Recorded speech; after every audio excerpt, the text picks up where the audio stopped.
Welcome to my YouTube channel. Last lecture में हमने कुछ प्रॉपर्टीज़ डिस्कस की थी रियल नंबर्स की। आज हम उसके ऊपर क्वेश्चंस को सॉल्व करेंगे। क्वेश्चन नंबर 2 को हम सॉल्व करना स्टार्ट करते हैं। तो क्वेश्चन नंबर 2 के अंदर जो पहली प्रॉपर्टी है वो हमारे पास गिवन है। अगर आपने वो लेक्चर नहीं देखा तो आई वुड रिकमेंड कि आप लोग वो लेक्चर लाजमी देख लें, क्योंकि उसके बगैर आपको ये क्वेश्चन समझ नहीं आएगा, क्योंकि सारी प्रॉपर्टीज़ वो यूज़ होंगी और ना सिर्फ इस क्वेश्चन के अंदर बल्कि इसके अलावा जितने भी क्वेश्चंस आगे हम इस एक्सरसाइज में करेंगे उन सब के अंदर वो प्रॉपर्टीज़ यूज़ होंगी अगेन एंड अगेन। तो अगर आप लोगों ने अभी तक वो लेक्चर नहीं देखा हुआ तो मैं हाईली रिकमेंड करूँगा कि आप लोग वो लेक्चर पहले देख लें, उसके बाद आपको इन क्वेश्चंस की समझ अच्छे से आएगी। तो पहला हमारे पास पार्ट है, हमने ये बताना है कि यहाँ पर कौन सी प्रॉपर्टी यूज़ हुई है। तो इट इज़ वेरी सिंपल। ये आप देख सकते हैं कि ये दो नंबर्स हैं जिन्हें आप ऐड कर रहे हैं, 4 + 9 और 9 + 4, और ये आपस में इक्वल हैं। तो इस प्रॉपर्टी को हमने लास्ट टाइम देखा था कि अगर दो नंबर्स आप ऐड कर रहे हो, a + b हो या b + a हो, तो दोनों का आंसर सेम आता है। तो इसे कहते हैं commutative with respect to addition. तो commutative with respect to addition. इस तरह के क्वेश्चंस यूजुअली एमसीक्यूज़ के अंदर आते हैं और आपने आइडेंटिफाई करना होता है कि कौन सी प्रॉपर्टी यूज़ हुई है। सेकंड, यहाँ पर अगर आप देखें तो दो नंबर्स पहले ऐड हो रहे हैं आपस में, फिर एक तीसरा नंबर ऐड हो रहा है, और इस साइड पे वो जो ये वाला नंबर ए है ये यहाँ पर बाहर है और पहले दूसरे दो नंबर्स ऐड हो रहे हैं, यानी कि आपके पास 3 नंबर हैं। सबसे पहले आपके पास क्या हो रहा है कि आप दो नंबर्स को ऐड कर रहे हैं, पहले दो नंबर्स को, और फिर तीसरे नंबर को उनके रिजल्टेंट में ऐड कर रहे हैं। जबकि राइट साइड पे आप दूसरे और तीसरे नंबर को पहले ऐड कर रहे हैं और फिर उनके रिजल्टेंट में आप ए को ऐड कर रहे हैं। तो इस प्रॉपर्टी को कहते हैं एसोसिएटिव प्रॉपर्टी, और चूँकि ऑपरेशन एडिशन का है तो आप कहेंगे associative property with respect to addition. Third, हमारे पास अगर आप गौर से देखें तो it is again associative property. यहाँ पर 3 और 5 पहले ऐड हो रहे हैं और उसके बाद 7 उनमें ऐड हो रहा है, फिर इस साइड पे 5 और 7 पहले ऐड हो रहे हैं और फिर 3 उनके अंदर ऐड हो रहा है। This is again associative property with respect to addition. यहाँ पर आपके पास एक नंबर है 100 और 0 इसके साथ मौजूद है, ठीक है।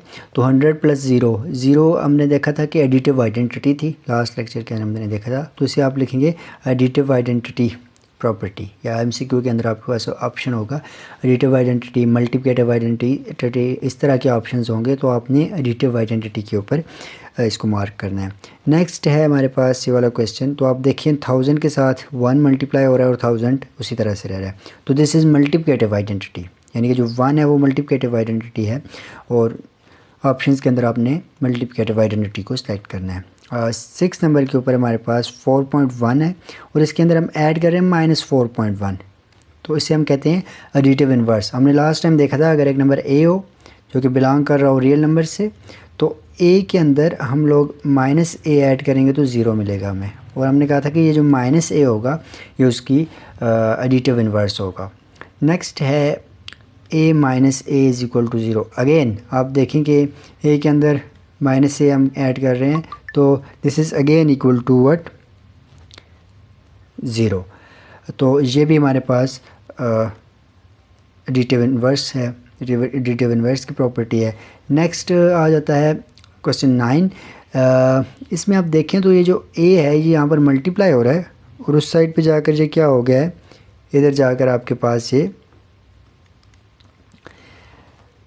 डिस्ट्रीब्यूट हो गया, b के ऊपर भी और c के ऊपर भी। तो इसको, इस प्रॉपर्टी को कहा जाता है मल्टीप्लिकेटिव डिस्ट्रीब्यूटेड ओवर एडिशन, या आप इसे कहते हैं distributivity of multiplication over addition. Next हमारे पास इस साइड पर यहाँ पर देखें मल्टीप्लिकेशन पहले हो रही है वो फिर डिस्ट्रीब्यूट हो रही है, ठीक है। तो इसे आप कहते हैं सब्ट्रैक्शन, क्योंकि यहाँ पर सब्ट्रैक्शन हो रही है और सब्ट्रैक्शन पहले हो रही है। तो subtraction distributed over, subtraction distributed over आप इसे लिखेंगे मल्टीप्लिकेशन, क्योंकि वो मल्टीप्लिकेशन के ऊपर क्या हो रही है, डिस्ट्रीब्यूट हो रही है। नेक्स्ट हमारे पास है ये आप देखें कि यहाँ पर पहले दो नंबर्स इधर मल्टीप्लाई हो रहे हैं, दूसरा और तीसरा नंबर, फिर उनके साथ उनके रिजल्टेंट के साथ एक तीसरा नंबर मल्टीप्लाई हो रहा है। और अगर आप दूसरी साइड के ऊपर देखें तो पहले फर्स्ट और 2 आपस में मल्टीप्लाई हो रहे हैं और फिर रिजल्टेंट के साथ 8 मल्टीप्लाई हो रहा है। तो ओवरऑल इसे आप कहेंगे एसोसिएटिव प्रॉपर्टी ही है ये, लेकिन जो आपके पास ऑपरेशन यूज़ हो रहा है वो कौन सा है, विद रिस्पेक्ट टू ये मल्टीप्लिकेशन है, तो आप इसे लिखेंगे विद रिस्पेक्ट टू मल्टीप्लिकेशन। और यहाँ पर आप देखें तो ये जो मल्टीप्लिकेशन है यहाँ पर ये डिस्ट्रीब्यूट हो रही है सबके ऊपर, ये देखें A B A C A D, तो इसे आप लिखेंगे कि distributivity of multiplication over addition as well as subtraction. या आपके पास एमसीक्यू के अंदर ये ऑप्शन होगा कि distributivity of multiplication over addition, वो भी ठीक होगा। सब्ट्रैक्शन है तो वो भी ठीक हो सकता है। तो तीसरा ऑप्शन आपके पास इस तरह से होगा कि या तो आपके पास ये होगा कि distributivity of multiplication over addition and subtraction, या फिर होगा बोथ ए एंड बी। तो आपने उस ऑप्शन को सिलेक्ट कर लेना है जो कि एडिशन और सब्ट्रैक्शन दोनों को लेकर चल रहा हो, क्योंकि यहाँ पर ये एडिशन के ऊपर भी हो रहा है और सब्ट्रैक्शन के ऊपर भी हो रहा है। तो इस लेक्चर में हमने ये चीज़ स्टडी की है कि किस तरह से जो प्रॉपर्टीज़ हैं उनको हम यूज़ कर सकते हैं।